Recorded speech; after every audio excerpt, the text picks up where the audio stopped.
Welcome back. I'm Natasha Kirchuk, and thanks for sticking with us. Our panelists are already lined up, so let's convene the summit.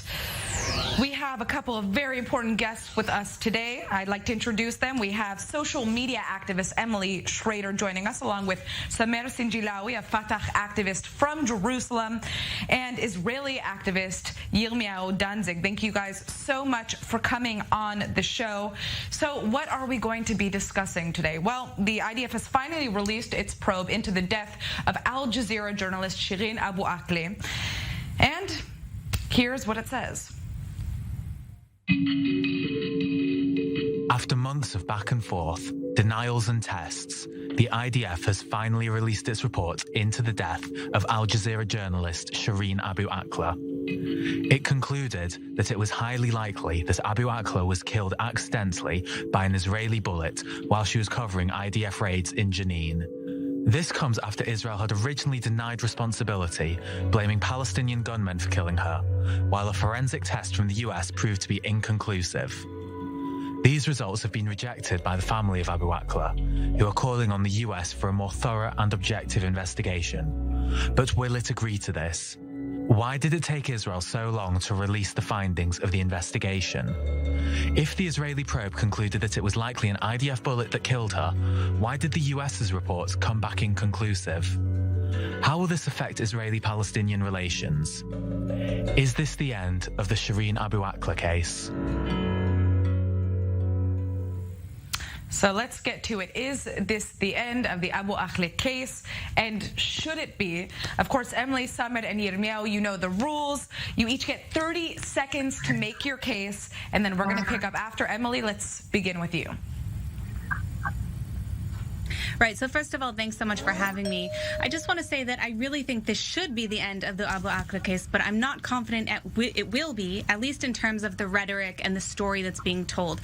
The fact of the matter is there are dozens of journalists who have been killed in the line of fire in wartime situations around the world, and yet the only one we continuously hear about is Shireen Abu Akleh. In addition to that, from day one, there was a lot of bias coming out about this case, even from the media. We didn't know who was behind it for sure. We didn't know if there was intent, and yet you saw sources like Al Jazeera. All right, we ran out of time there, but Yirmiyahu, let's turn to you. Give us your thoughts, and then we'll hear Emily finish up on that later on. Yeah, so as far as Israel is concerned, this definitely should be the end, because according to the IDF's definition itself, this was nothing less than an operational failure. So that needs to be internalized and implemented from the top down, and also from the bottom to the top. Unfortunately, there will be those who will continue to use this tragedy as a means to paint a demonic picture of Israeli soldiers as bloodthirsty bigots that are given a free hand to kill whoever they want, and we know that that is far from the truth. So this should be the end of this entire chapter, but it will not be, unfortunately. All right, Samer, what do you have to say about this? This is only the beginning. It's not the end. It has been proven that the IDF lied on the Israeli public, lied in front of the Americans, and has proven that he is guilty in killing Shireen Abu Akleh. If Shireen Abu Akleh will not achieve justice within the Israeli judiciary system, then we will seek justice within the American judiciary system or even within the international judiciary system. Shireen Abu Akleh deserves justice, and those who killed her should be punished. All right, so that brings us to our next question. What should happen next? Obviously, we're hearing differing standpoints here. Israel's concluded that it is highly likely that Abu Akleh was killed by a stray Israeli bullet. How should justice be served? Because military prosecution says that there's no suspicion of a criminal offense here. Emily? So I think, unfortunately, sometimes there is no person who's criminally responsible in the way that a lot of people are looking for someone to cast blame on. This is a wartime situation. It was a situation in which the IDF was engaging in fire with terrorists who were firing back at them indiscriminately. Things happen, unfortunately, and it's important that there's an investigation, and it's important that this is taken seriously and looked into, which it has been. It has been with an investigation with the United States. And, people ask, well, why is it taken so long? Why didn't Israel do this from the beginning? Because the Palestinians wouldn't cooperate. They didn't even want to hand over the bullet until much later, which was part of the reason that the results from the United States' investigation was inconclusive. In addition to that, and I think this is the most important thing, well, it's obviously tragic that Shireen was killed during her journalistic duties. It's also important to remember that the likelihood of this being any kind of intentional killing by the Palestinians or by IDF soldiers just isn't logical, especially for Israel's side. It's not in the IDF's interest to be executing journalists. And it's also not in the IDF's interest to put out the statement that they had, which actually lends it more credibility, the report that just came out. Samit, I'd like to hear your response to that. Well, I'm very upset about the lack of morality for the Israeli media and those activists who continue to defend such crimes. Shireen Abu Akleh has been treated as a second-class citizen, being a Jerusalemite Palestinian living in Jerusalem, and now it seems that the American administration is treating her also as a second-class American citizen.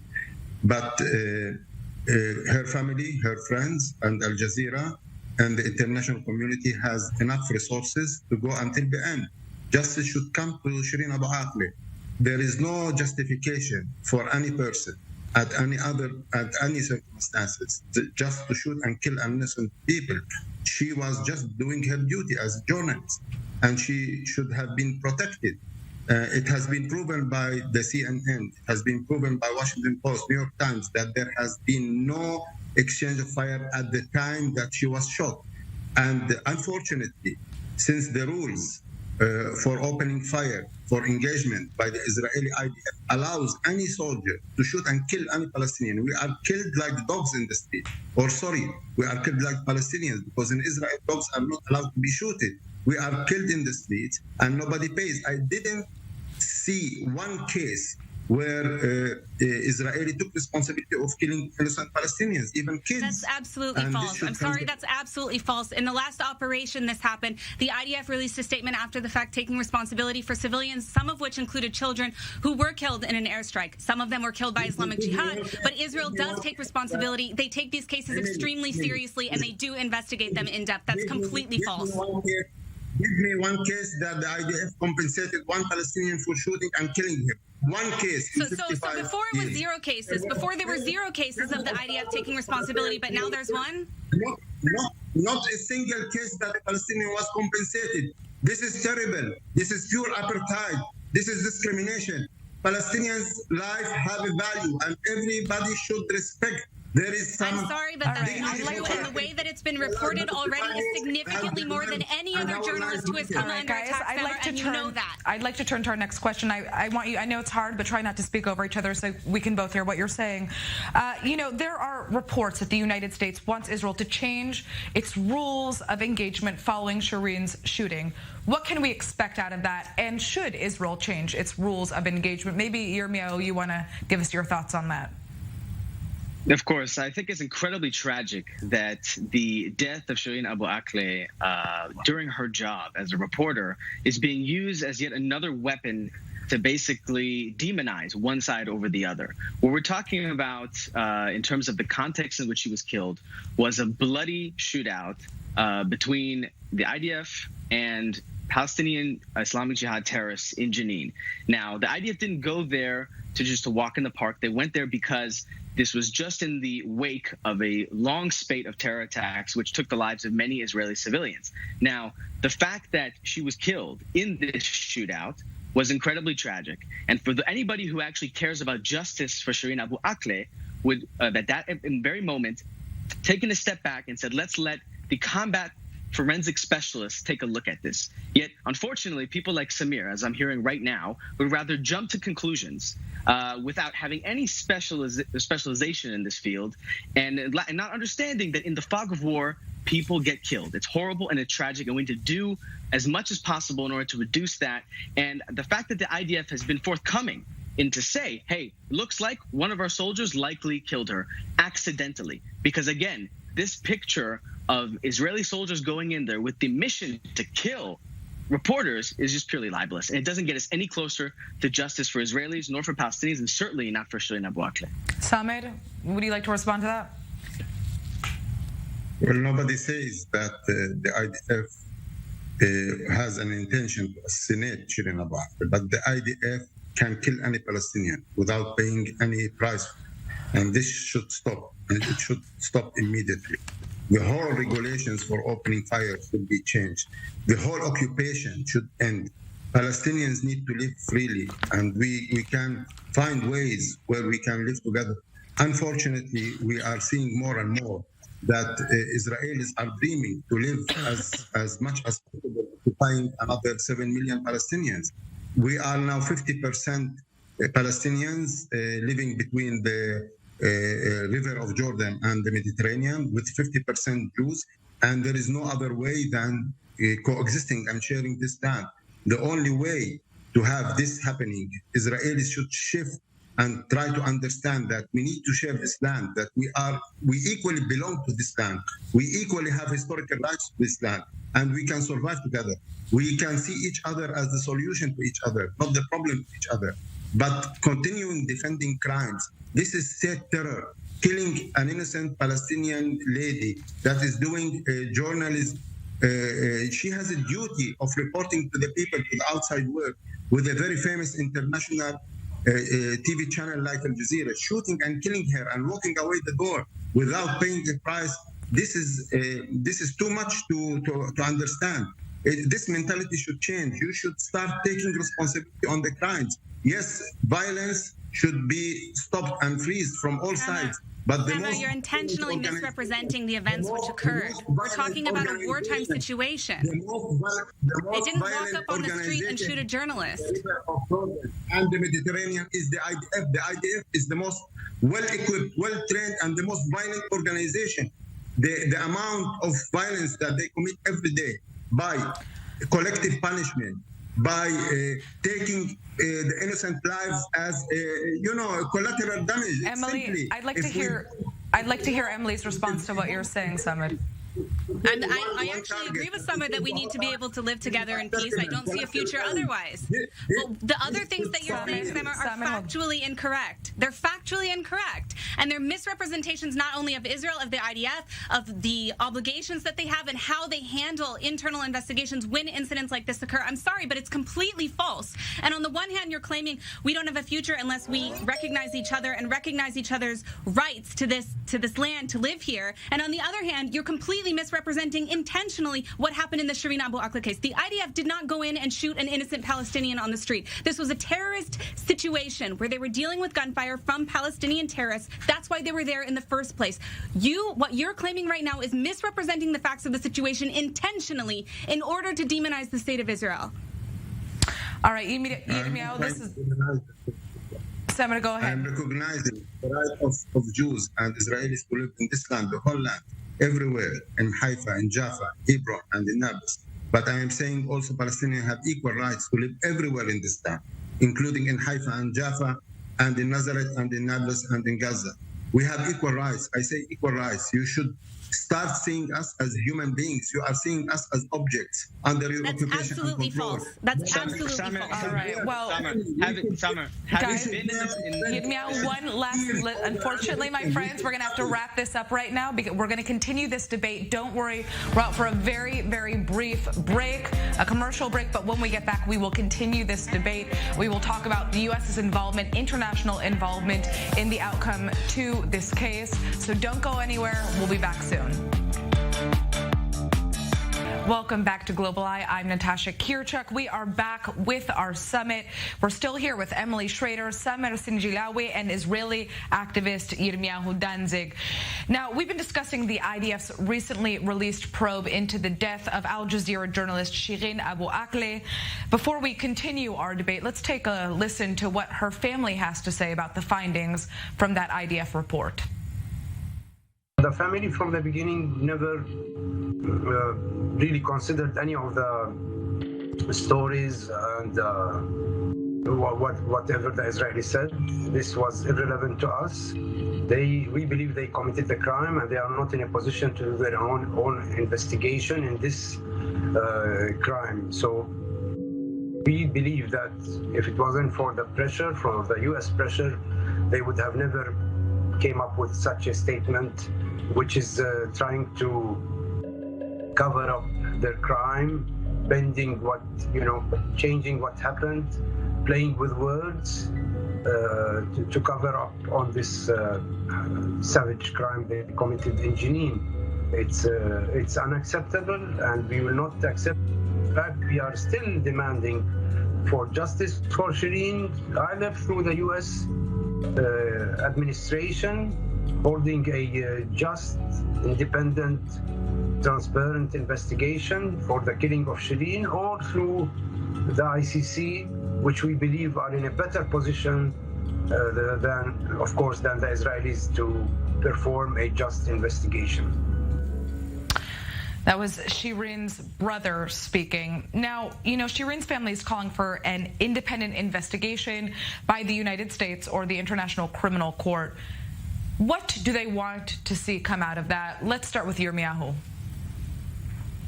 I think it's pretty self-evident what they want to see come out of that. I think that it also exemplifies, unfortunately, that many Israelis and Palestinians are still more interested in winning at the expense of the other, rather than reconciling the traumatic histories that we both share.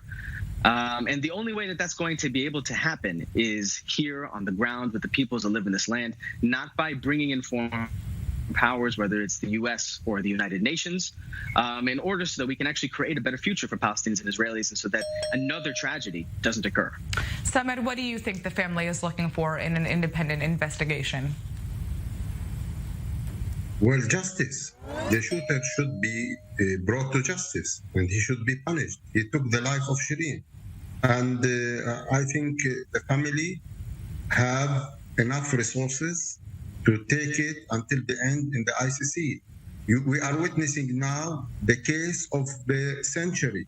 This will open the doors of the ICC against crimes against Palestinians, and it will succeed. We will see that this will be the case of the century, and Israelis will start paying for killing Palestinians. Emily, what's your take? So I think it's very obvious that the family is looking for someone to blame criminal responsibility for. Unfortunately, I just don't think that's the case on this issue, and there's no logic behind that argument in the first place. So it remains to be seen what will happen with this case in the long term, but yeah, it's very clear what they're looking for here. If Israel is showing some form of accountability by essentially saying the shooting did take place, or what's highly likely to have been taking place by a stray bullet by the IDF, due to error, of course, by accident, why did the U.S.'s investigation end up coming back inconclusive? I mean, I think if anything, this shows that the IDF is actually going above and beyond what the U.S. investigation actually was going through. Because if anything, the IDF is saying, listen, we can't prove that this happened, but we highly suspect, based on all the other factors around it, that this was our doing. Of course, it was an accident. Of course, it wasn't intentional, but it was our doing. So if anything, that should give the IDF more credibility on this issue. And the thing that's really interesting about this is that it's a lose-lose for Israel. Because if Israel comes forward and says, we did a thorough investigation and we know it wasn't us, the Palestinians and the Abu Akleh family and everybody who doesn't like Israel will say, oh, well, they're biased, we can't trust them. And yet, if they come forward and they say what they said now, then they're still angry about it because, oh, well, they didn't say they did it intentionally, which, of course, the IDF didn't do it intentionally, but that's what they're looking for. And let's say, hypothetically, that the IDF did come forward and say, we did it, and this was a bad soldier, and he broke our protocol, and he executed Shireen Abu Akleh. Okay, then what? They'll still be unhappy. So no matter what happens on this issue, it's never going to be enough for them, which is part of the reason that this isn't really about Shireen. It isn't really about how she died and the tragic circumstances which took place. This is about demonizing Israel again. Samed, I'd like to go back to you, because when we're talking about an independent investigation potentially taking place by the United States or the ICC, what is the family exactly looking for? What do they want to see happen? Who do they want to see held accountable? The person who shot her, whoever he is. It's clear that he is an officer of the Quran. It's clear that the bullet came from an Israeli weapon. and the officer should come to justice. If Israel will continue giving immunity to soldiers against killing Palestinians, then we will look for another judicial system. It could be the American. There is a lot of cases where Israel is chosen, the American judicial system, to file cases against Palestinians killing Israelis. Then the family can do the same. It can file a case in the USA against the whole Israeli army and the officer who has shot. If not, then we will go to the ICC. The diplomatic relations between the current administration and the government of Lapid is very delicate. Mm-hmm. Each one is trying to help the other to avoid, the Democrats are trying to avoid Netanyahu coming back to power, and Lapid is trying to avoid Trump coming back to power. So they are not really, the Americans are not really putting a lot of diplomatic pressure on Israel in this case because of the delicacy of the situation. Now there are elections in Israel, but there is a lot of noise in Washington, D.C. Mm-hmm. There is around 100 senators and congressmen that are asking for justice for Shireen Abu Akleh. The major, the biggest, the most important media outlets, CNN, New York Times, Washington Post, they all have concluded that it was killed by the Israeli army, and they are all pressuring to have justice for Shireen. This cannot stop. So I'd like to. It will continue. So, Saman, I'd like to turn to Yirmiyahu now. What kind of involvement do you think that the international community should have in a case like this? Does the international community have a right to be involved in this beyond the United States, given the fact that Shireen is an American citizen? I think that they don't have a right at all, because I think they've proven themselves to be a biased actor in this conflict, and therefore the only type of real expectation for justice will be one which both sides in the conflict, directly involved in the conflict, are able to come together and say, you know what, let's try and be rational about this, right? We need to look past our immediate traumas and start trying to create a joint effort in order to find justice. And I want to, with all due respect, ask Samer, where did you get your degree in combat forensics? Because anybody that knows the basics of combat forensics knows that the second that the chain of custody has been disrupted, there's no such thing as absolute certainty. And that's why from the beginning, when the PA took the bullet and came to the scene and started moving things around, there is no possibility of there being absolute certainty. And despite that, the IDF has made an effort to try and take responsibility in this issue. Right. And again, this is something which you would only know if you were ever in a situation in which there was the fog of war, in which it was very unclear where the bullets are coming from, which anybody who's been in combat could tell you. So, final question here. Is there any outcome that can satisfy both sides? Emily, quick answer, and then Simon, a quick answer. I don't think that there's any answer that's going to satisfy the Abu Akleh family, the Palestinian side. As I said, all the scenarios that play out, somebody's unhappy. I also want to say that I just think it's ridiculous this is even a discussion that we're having when there are dozens of journalists who have been killed, including Nizar Banat, by the Palestinian Authority in the West Bank, and no Palestinians or Palestinian activists cared. No Palestinians called for an ICC investigation. There isn't nearly as much pressure or international uproar over such incidents, despite the fact that he was a journalist just the same as Shireen Abu Akleh was. This is unacceptable. This is hypocrisy, and it further proves my point that this isn't about Shireen's death, her tragic death. It's about hating Israel. Samer, one line, because we have to end this conversation. Well, Emily says if one journalist was killed somewhere, let's kill 100 Palestinian journalists every day. It's okay. Journalists can be killed. This is okay. We are calling for investigation, for independent investigations, and we will wait for the results. Currently, the Israeli army refuses to do a criminal investigation, so somebody else should do it. All right, Samed. Well, we've got to end this debate. I'd like to thank you all so much for joining us. We are out for a quick break. When we get back, we are going to be taking a look at a major case